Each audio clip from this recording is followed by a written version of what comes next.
Today we are going to read a poem, An Earthquake, which is written by Vandana Lunial. So, my dear children, earthquake is a natural disaster. So, there are two types of disasters. First is natural, second is man-made. Natural means which we can't control. It is not in our hands. जो हमारे हाथ में नहीं होता, it occurs naturally. But man-made are those which we are harming to the earth, to the nature.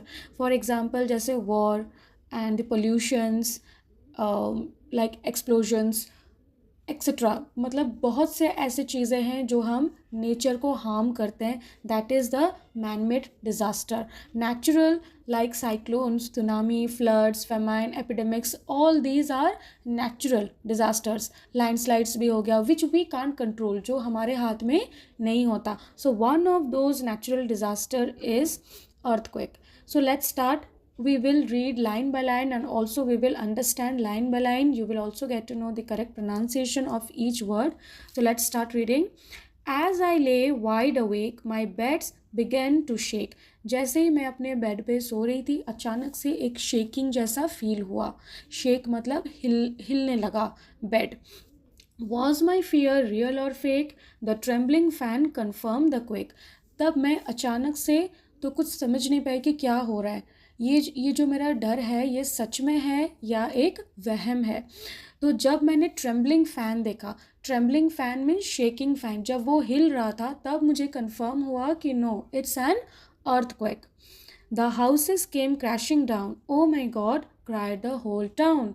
जब earthquake होता है क्या होता है? अर्थक्वेक मीन्स भूकंप. जब अर्थक्वेक होता है सारा चीज़ हिलने लगता है and immediately we get out of our houses. हम सब अपने घर से बाहर निकल जाते हैं क्योंकि वो बहुत डेंजरस हो जाता है जब चीज़ें हिलने लगती है. घर हिलने लगता है क्योंकि टूटने का एंड गिरने का चांसेस बहुत रहता है. तो यहाँ पे भी सेम चीज़ हुआ है.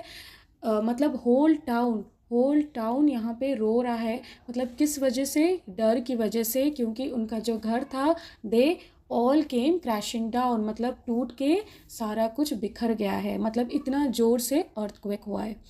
A moment ago the town stood tall, now fragmented on the ground it crawls. थोड़ी ही देर पहले ये जो टाउन था उसमें जो सारे बड़े बड़े बिल्डिंग्स थे, हाउसेस थे, ट्रीज़, रोड्स, पार्क, एवरीथिंग. सो कितना सुंदर था. सब कितने सुंदर अपनी अपनी जगह पे, बहुत सुंदर. They are standing tall on the in the town, but now all they are fragmented means they all are broken and fell on the ground. ज़मीन पे सारे ऐसे बिखर के सारा कुछ गिरा हुआ है. Turn to rubble, change into debris, houses, road, parks and trees. ऐसे लग रहा है सारा जैसे स्मशान जैसे लग रहा है. सब कुछ बिखर के नीचे गिरा हुआ है. चाहे लोगों के बड़े बड़े घर हो, रोड्स हो, पार्क्स हो या ट्रीज़ हो, सब कुछ ऐसे जैसे तहस नहस हो गया है. Everywhere everything is found, kissing and talking to the ground. सब कुछ ग्राउंड पे, ज़मीन पे गिरा हुआ है. And everything everywhere is found, हर जगह हर चीज़ जैसे बिखरा हुआ है. People out of their cosy homes, some of which have now become tombs. लोग सारे अपने कंफर्टेबल होम से बाहर हैं. घर क्या होता है? घर हमारा होम होता है जहाँ हम वार्म फील करते हैं, जहाँ हम कंफर्ट फील करते हैं. लोग अपना कंफर्ट जोन, अपना कंफर्टेबल घर छोड़ के बाहर घूम रहे हैं.